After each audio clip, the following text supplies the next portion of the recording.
Crossing ഡയറക്സിന്റെ പുതിയൊരു വീഡിയോയിലേക്ക് ഏവർക്കും സ്വാഗതം. അങ്ങനെ LBSന്റെ റാങ്ക് ലിസ്റ്റുകൾ എല്ലാവരും വെയിറ്റ് ചെയ്ത് നിൽക്കുകയാണല്ലോ.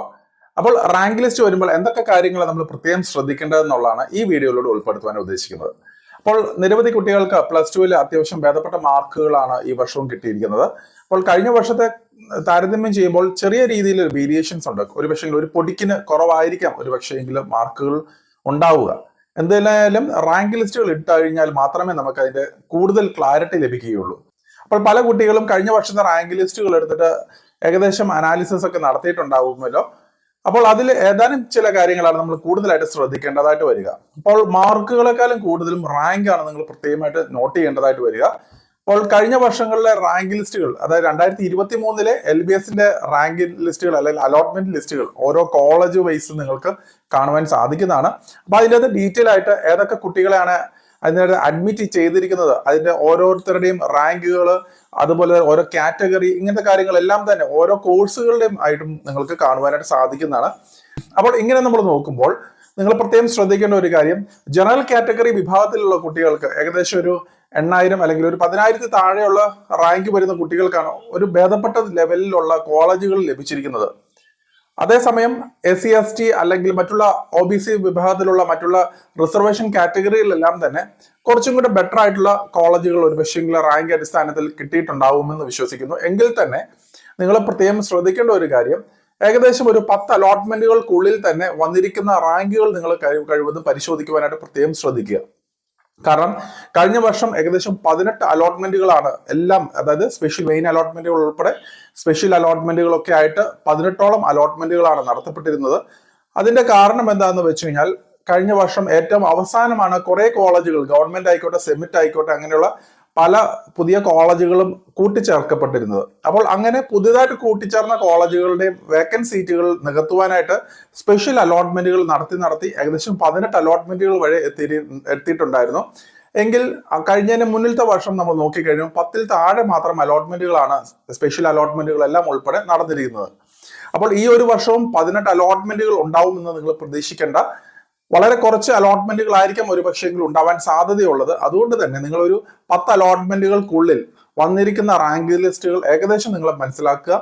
അതിനനുസരിച്ച് ഒരു തീരുമാനം എടുക്കുവാനായിട്ട് പ്രത്യേകം ശ്രദ്ധിക്കുക. ഇപ്പോൾ SC/ST കാറ്റഗറിയിൽ വിഭാഗത്തിലുള്ള കുട്ടികളാണെന്നുണ്ടെങ്കിലും ഏറ്റവും ലോ ലെവലിലുള്ള കുട്ടികളാണെന്നുണ്ടെങ്കിലും കേരളത്തിൽ അഡ്മിഷൻ കിട്ടുമെന്ന പ്രതീക്ഷയിൽ നോക്കി നിൽക്കുന്നുണ്ട്. ഒരു പക്ഷേങ്കിൽ കഴിഞ്ഞ വർഷങ്ങളൊക്കെ ആണെന്നുണ്ടെങ്കിലും ഏറ്റവും അവസാന ഘട്ടത്തിൽ ഏതെങ്കിലും ഒരു സീറ്റ് മാറിപ്പോവുകയും അങ്ങനെയൊക്കെ വന്നിരിക്കുന്ന കുട്ടികൾക്കായിരിക്കും ഏറ്റവും മാർക്ക് കുറവുള്ള ഒരു അഡ്മിഷൻ ലഭിച്ചിരിക്കുന്നത്. പക്ഷേങ്കിൽ ആ ഒരു രീതിയിൽ ഈ വർഷം ഉണ്ടാവണം നിർബന്ധമില്ല. അതുകൊണ്ട് തന്നെ ഏകദേശം നിങ്ങൾ ഒരു 10ാമത്തെ അലോട്ട്മെന്റുകൾ വരെ വന്നിരിക്കുന്ന കുട്ടികളുടെ മാർക്കുകൾ പരിഗണിച്ച് നിങ്ങൾ തീരുമാനങ്ങൾ എടുക്കുക. കാരണം കേരളത്തിന് പുറത്താണെന്നുണ്ടെങ്കിലും നിരവധി കോളേജുകളിലൊക്കെ അഡ്മിഷൻസ് ഒക്കെ ഏകദേശം ഓൾമോസ്റ്റ് ഒക്കെ ഫില്ലായിട്ടിരിക്കുന്ന സാഹചര്യത്തിലാണ് പൊയ്ക്കൊണ്ടിരിക്കുന്നത്. എല്ലാ വർഷവും സംഭവിക്കുന്ന മറ്റൊരു കാര്യം, കേരളത്തിലെ അഡ്മിഷൻ പ്രോസസ്സൊക്കെ കംപ്ലീറ്റ് ചെയ്യുന്നതിന് മുന്നേ തന്നെ കേരളത്തിന് പുറത്തേക്കുള്ള മിക്കവാറും വരുന്ന കോളേജുകളിലൊക്കെ അഡ്മിഷൻസ് കംപ്ലീറ്റ് ചെയ്ത് ക്ലാസ്സുകളൊക്കെ തുടങ്ങിയിട്ടുണ്ടാവും. ഏറ്റവും അവസാനം അലോട്ട്മെന്റുകൾ കാര്യങ്ങളും എല്ലാം കംപ്ലീറ്റ് ചെയ്യുന്ന കേരളത്തിൽ മാത്രമായിരിക്കും. അതിന്റെ കാരണം എന്താണെന്നുള്ളത് നമുക്ക് ഇതുവരെ ക്ലിയർ ആയിട്ടില്ല. കാരണം എപ്പോഴും എല്ലാ വർഷവും നടക്കുന്ന ഒരു കാര്യമാണ്. ഈ ഒരു വർഷം തന്നെ നോക്കിക്കഴിഞ്ഞാൽ നിരവധി കോളേജുകളിലേക്ക്, അതായത് പ്രത്യേകിച്ച് കഴിഞ്ഞ വർഷം പുതുതായിട്ട് തുടങ്ങിയിരിക്കുന്ന പല കോളേജുകൾ ഉൾപ്പെടെ നിരവധി കോളേജുകൾക്ക് ഇതുവരെയും അപ്രൂവൽസും കാര്യങ്ങളൊന്നും ലഭിച്ചിട്ടില്ല. പല ഇൻസ്പെക്ഷൻസും പെൻഡിങ് ആയിട്ട് കിടക്കുകയാണ്. ഇപ്പോൾ അഡ്മിഷൻ ഓൾമോസ്റ്റ് കംപ്ലീറ്റ് ചെയ്യേണ്ട അല്ലെങ്കിൽ അഡ്മിഷന്റെ അലോട്ട്മെന്റ് നടക്കേണ്ട സമയത്തേക്ക് നീങ്ങിക്കൊണ്ടിരിക്കുന്നത്. ഇതുവരെയും അങ്ങനെയുള്ള പ്രവേശന നടപടികളൊന്നും യാതൊരു രീതിയിലും അതിന്റെ അധികാരികളൊന്നും ചെയ്തു തുടങ്ങിയിട്ടില്ല. അപ്പോൾ അങ്ങനെയൊക്കെ വരുന്ന സാഹചര്യത്തിൽ തീർച്ചയായിട്ടും അഡ്മിഷന്റെ കാര്യത്തിൽ വളരെയധികം ഒരു അലംഭാവമാണ് ഇപ്പോൾ നടന്നുകൊണ്ടിരിക്കുന്നത്. അപ്പോൾ തീർച്ചയായിട്ടും നമുക്ക് എങ്ങനെയായിരിക്കും മുന്നോട്ട് കാര്യങ്ങൾ നടപടികൾ ഉണ്ടാവുമെന്ന് നമുക്ക് പ്രതീക്ഷിക്കാൻ സാധിക്കില്ല. എങ്കിൽ തന്നെ നമ്മൾ ശ്രദ്ധിക്കേണ്ട ഒരു കാര്യം, ജനറൽ കാറ്റഗറി വിഭാഗത്തിൽ ഒരു 10,000 റാങ്കിൽ വരെ വരുന്ന കുട്ടികൾക്ക് അത്യാവശ്യം ഭേദപ്പെട്ട ഒരു കോളേജിൽ അഡ്മിഷൻ ലഭിക്കാനുള്ള പോസിബിലിറ്റി ഉണ്ട്. അതുപോലെ തന്നെ റിസർവേഷൻ കാറ്റഗറി ആണെന്നുണ്ടെങ്കിൽ ഞാൻ നേരത്തെ സൂചിപ്പിച്ചതുപോലെ ഒരു 10 അലോട്ട്മെന്റുകൾക്കുള്ളിൽ വന്നിരിക്കുന്ന ഏകദേശം റാങ്കുകൾ കാര്യങ്ങൾ മനസ്സിലാക്കുക. അതിനനുസരിച്ച് നിങ്ങൾ അഡ്മിഷൻസ് കാര്യങ്ങൾ തീരുമാനമെടുക്കുവാനായിട്ട് പ്രത്യേകം ശ്രദ്ധിക്കുക. അപ്പോൾ ജനറൽ കാറ്റഗറി വിഭാഗം കഴിഞ്ഞു കഴിഞ്ഞാൽ പിന്നെ ഏറ്റവും കൂടുതൽ ഹയർ മാർക്കിൽ വരുന്ന റിസർവേഷൻ കാറ്റഗറി എന്ന് പറയുമ്പോൾ OBC വിഭാഗത്തിലുള്ള ഈഴവ മുസ്ലിം കമ്മ്യൂണിറ്റിയിലുള്ള കുട്ടികളാണ്. അവിടെയും ജനറൽ കാറ്റഗറി വിഭാഗത്തിനോട് ഏകദേശം ഒപ്പം തന്നെ നിൽക്കുന്ന മാർക്കുകളാണ് മിക്കവാറും തന്നെ ഉണ്ടാവാൻ സാധ്യതയുള്ളത്. ചെറിയൊരു വേരിയേഷൻസ് ഒക്കെ ഉണ്ടാവത്തുള്ളൂ.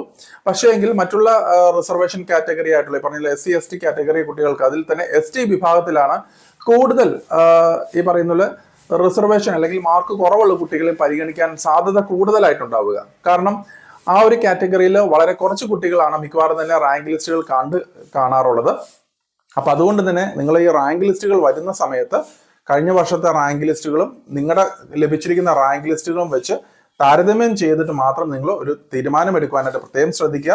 എന്ത് തന്നെയായാലും ഒരാഴ്ചക്കുള്ളിൽ തന്നെ പ്രൊവിഷണൽ റാങ്ക് ലിസ്റ്റുകൾ നമുക്ക് പബ്ലിഷ് ചെയ്യപ്പെടും. അപ്പൊ അത് കഴിഞ്ഞതിന് ശേഷം ഈ പറയുന്ന മെയിൻ റാങ്ക് ലിസ്റ്റുകളും ഓപ്ഷൻ രജിസ്ട്രേഷൻ തുടങ്ങിയ നടപടികളും ഒക്കെ ആയിട്ട് മുന്നോട്ട് പോകും. അതിന്റെ ഡീറ്റെയിൽ ആയിട്ടുള്ള വിശദാംശങ്ങളൊക്കെ ഈ ചാനലിൽ കൂടെ നിങ്ങൾക്ക് അറിയാൻ സാധിക്കുന്നതുമാണ്.